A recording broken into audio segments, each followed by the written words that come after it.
নমস্কাৰ এই মুহূৰ্তত আহি পৰিছে ৰাজ্যখনৰ বাবে ৰাতিপুৱাৰ কেইবাটাও বিগ ব্ৰেকিং নিউজ। আজি 4 আগষ্ট অসমৰ লগতে ভাৰতৰ বিভিন্ন প্ৰান্তৰ পৰা এনে ধৰণৰ খবৰসমূহ নিতৌ চাবৰ কাৰণে চেনেলটো সাবস্ক্ৰাইব কৰি ভিডিঅ'টোত এটা লাইক কৰি দিব। এই মুহূৰ্তত জনাই আছো এটা গুৰুত্বপূৰ্ণ খবৰ। মিয়া মানেই গৰু সিন্ডিকেট।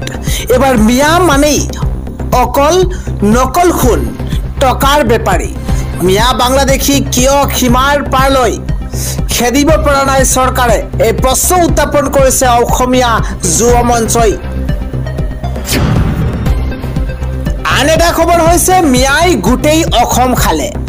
ঘৰ ভাঙিলেই নহব, বাংলাদেশী মিয়াক বিতৰণ কৰিব লাগিব।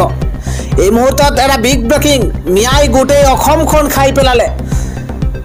গুৰুত্বপূৰ্ণ খবৰ, মিয়া গান মিয়া মিউজিয়ামৰ পাছত এইবাৰ মিয়ালেণ্ড লাগে মিয়াক।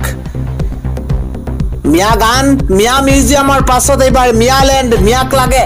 চৰকাৰে উচ্ছেদ কৰা মিয়া ক'ত যাব এতিয়া? উচ্ছেদ কৰিছে যদি বাংলাদেশী মিয়াক অসমৰ পৰা বাহিৰ কৰিব লাগে। উচ্ছেদিত মিয়াক বাংলাদেশলৈ প্ৰেৰণৰ ব্যৱস্থা কৰিবনে নাই চৰকাৰে? কেৱল 2026 লক্ষ্যৰে উচ্ছেদ কৰিলে নহব, কেৱল ঘৰ ভাঙিলেই নহব, বাংলাদেশীক বিতৰণ কৰিব লাগিব। অসমক ভাল পায় যদি ইনাৰ লাইন পাৰ্মিটৰ ব্যৱস্থা কৰক মুখ্যমন্ত্ৰীগৰাকীয়ে। আজিলৈকে অসমত কিয় ইনাৰ লাইন পাৰ্মিটৰ ব্যৱস্থা কৰি দিয়া নাই চৰকাৰে? মিয়াৰ উচ্ছেদৰ প্ৰসংগক লৈ এই হুংকাৰ দিছে অসমীয়া যুৱ মঞ্চই। পৰৱৰ্তী খবৰটো হৈছে উজনিত মিয়াক 24 ঘণ্টাৰ সময়সীমা বান্ধি দিয়া হৈছে। জাতীয় সংগঠনৰ উভতি ধৰিছে খিলঞ্জীয়া মুছলমান ইউনিছ তামুলীয়ে। সংবিধান আইনৰ ঊৰ্ধত কোনো নহয়। মিয়াখিনি দুখীয়া খাটি খোৱা মানুহ বাবে হাঁহৰ ওপৰত খিয়াল ৰজা হৈছে। আমি তেনেকুৱা ভণ্ডামি সহ্য নকৰো। এই মন্তব্য খিলঞ্জীয়া মুছলমান ইউনুছ তামুলী। আজি ৰাতিপুৱাৰ পৰৱৰ্তী ডাঙৰ খবৰ, সমুখ সমৰত এইবাৰ উজনি অসমত মিয়া খেদা অভিযানক বাধা এবাৰ খিলঞ্জীয়া মুছলমানৰ। এটা গুৰুত্বপূৰ্ণ খবৰ এই মুহূৰ্তত জনোৱাৰ চেষ্টা কৰিছো। উজনি অসমত মিয়া খেদা অভিযানৰ মাজতে ভয়ংকৰ ঘটনা সংঘটিত হৈছে। এবাৰ মিয়া খেদা অভিযানত বাধা খিলঞ্জীয়া মুছলমানৰ। সমুখ সমৰত জাতীয় সংগ্ৰামী সেনা আৰু খিলঞ্জীয়া মুছলমান। এটা গুৰুত্বপূৰ্ণ খবৰ, তীব্ৰ বাকযুদ্ধ জাতীয় সংগ্ৰামী সেনা আৰু খিলঞ্জীয়া মুছলমানৰ। আজিৰে পৰা উজনি অসমত চলিছিল মিয়া খেদা অভিযান। ৰাতিপুৱা 4 বজাৰ পৰাই চলিছে মিয়া বিৰোধী অভিযান। অত্যন্ত গুৰুত্বপূৰ্ণ খবৰ, প্ৰতিটো প্ৰান্তে প্ৰান্তে অভিযান চলাইছে জাতীয় দল সংগঠনে। সন্দেহযুক্ত মিয়াক 24 ঘণ্টাৰ শেষ সময় বান্ধি দিছে জাতীয় সংগঠনে। শিৱসাগৰৰ প্ৰতিটো লোহাৰ ডেমত চলিছে অভিযান। সাপ্তাহিক বজাৰতো মিয়াৰ বিৰুদ্ধে অভিযান জাতীয় সংগঠনৰ। উজনি অসম সম্পূৰ্ণৰূপে মিয়া মুক্ত কৰাৰ লক্ষ্য জাতীয় সংগ্ৰামী সেনাৰ। আজি ৰাতিপুৱাৰ পৰৱৰ্তী আন এটা বিগ ব্ৰেকিং, এইবাৰ 100ৰো অধিক বুলডোজাৰ চলিছে উৰিয়াম ঘাটত। বাদ পৰা নাই গাঁও প্ৰধানৰ ঘৰ। উৰিয়াম ঘাটত ধাৰাবাহিকভাৱে উচ্ছেদ অভিযান অব্যাহত আছে। সৰু পথাৰত চলিছে এইবাৰ প্ৰশাসনৰ বুলডোজাৰ। 1000ৰো অধিক বিঘা মাটিত চলিছে 100ৰো অধিক বুলডোজাৰ। অত্যন্ত গুৰুত্বপূৰ্ণ খবৰ, কোনো দয়া নাই, কোনো ক্ষমা নাই। এবাৰ ৰেংমা সংৰক্ষিত বনাঞ্চলৰ পাছত দক্ষিণ নামবৰ সংৰক্ষিত বনাঞ্চলত চলিছে উচ্ছেদ। এটা গুৰুত্বপূৰ্ণ খবৰ, সৰু পথাৰৰ নাওজানত চলিছে প্ৰশাসনৰ বুলডোজাৰ।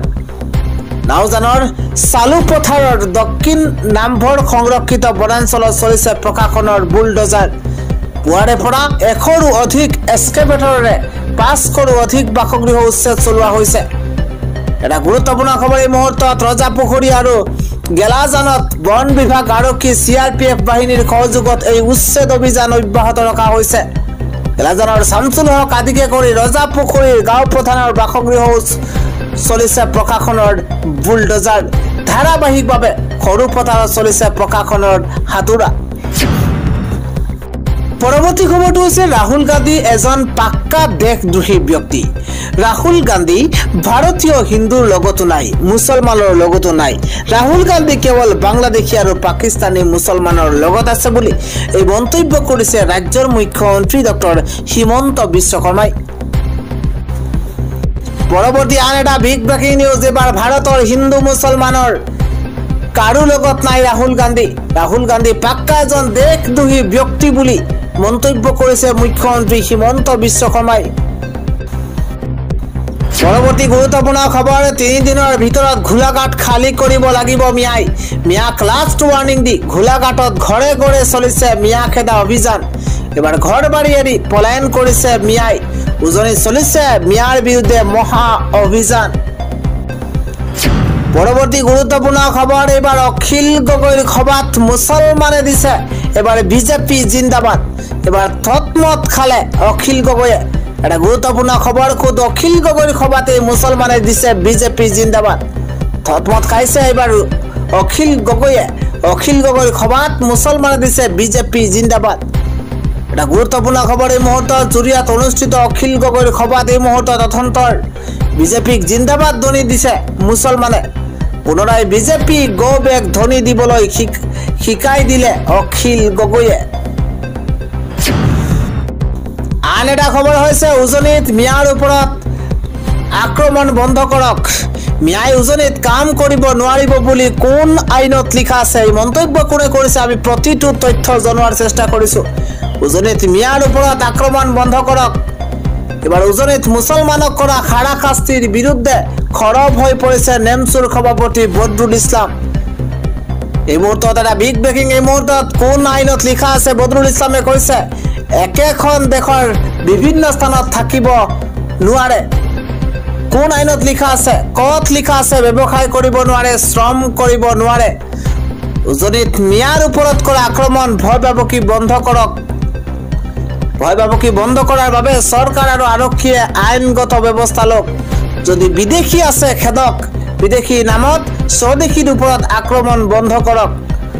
গুৰুত্বপূৰ্ণ খবৰ। গণতন্ত্ৰ দেশত অৰাজকতা অশান্তি ভাল নহয়।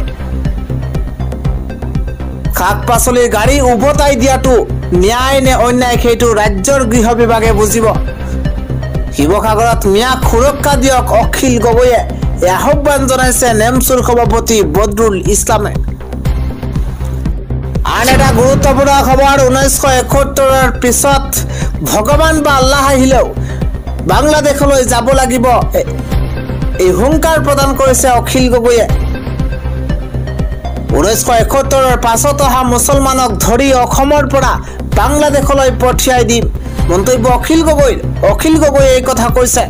তেওঁ কয় 1971ৰ পিছত ভগৱান আহিলেও আল্লাহ আহিলেও বাংলাদেশলৈ যাব লাগিব।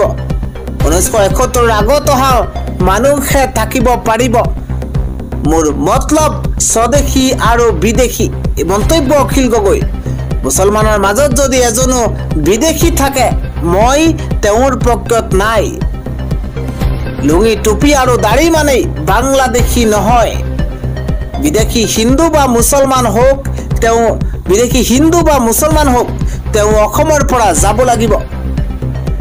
এবাৰ জনসভাক সম্বোধন কৰি এই হুংকাৰ প্ৰদান কৰিছে অখিল গগৈয়ে। পৰৱৰ্তী গুৰুত্বপূৰ্ণ খবৰ। সংখ্যালঘুক হাৰাশাস্তি কৰাৰ অধিকাৰ কোনে দিলে? উজনিৰ জাতীয় সংগঠনক চেলেঞ্জ এবাৰ ABMCৰ। উজনিত মিয়া খেদা অভিযানক লৈ জাঙুৰ খাই উঠিছে ABMC। নামনিৰ মুছলমানক অত্যাচাৰ কৰাৰ অধিকাৰ ক'ত পালে? প্ৰকৃত ভাৰতীয় সংখ্যালঘুক হাৰাশাস্তি কৰাৰ অধিকাৰ কোনে দিলে? উজনিত মিয়া খেদা অভিযান চলোৱা জাতীয় সংগঠনক এইবাৰ চেলেঞ্জ দিছে ABMCয়ে। উজনিত মিয়া খেদা অভিযানক চলোৱা জাতীয় সংগঠনক চেলেঞ্জ ABMCৰ।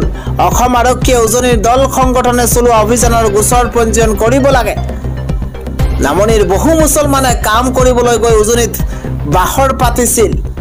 উজনিত কাম কৰিবলৈ যোৱা সংখ্যালঘু লোকসকল প্ৰকৃত ভাৰতীয় নাগৰিক। সংখ্যালঘুৰ ঘৰত অনাধিকাৰ প্ৰৱেশ কৰি হাৰাশাস্তি কৰাৰ অধিকাৰ কোনে দিলে তেওঁলোকক? তথাকথিত দল সংগঠনৰ মিয়া খেদোৱা অভিযানত নামনিৰ মুছলমানক অত্যাচাৰ কৰি আছে যিসকল সংখ্যালঘুৰ ঘৰলৈ গৈ বাংলাদেশী বুলি কৈছে কিন্তু তেওঁলোক প্ৰকৃত ভাৰতীয় নাগৰিক। উজনিৰ মিয়াখেদা অভিযানৰ বিৰুদ্ধে ৰাজ্যজুৰি তীব্ৰ প্ৰতিবাদ কৰিব ABMC-য়ে।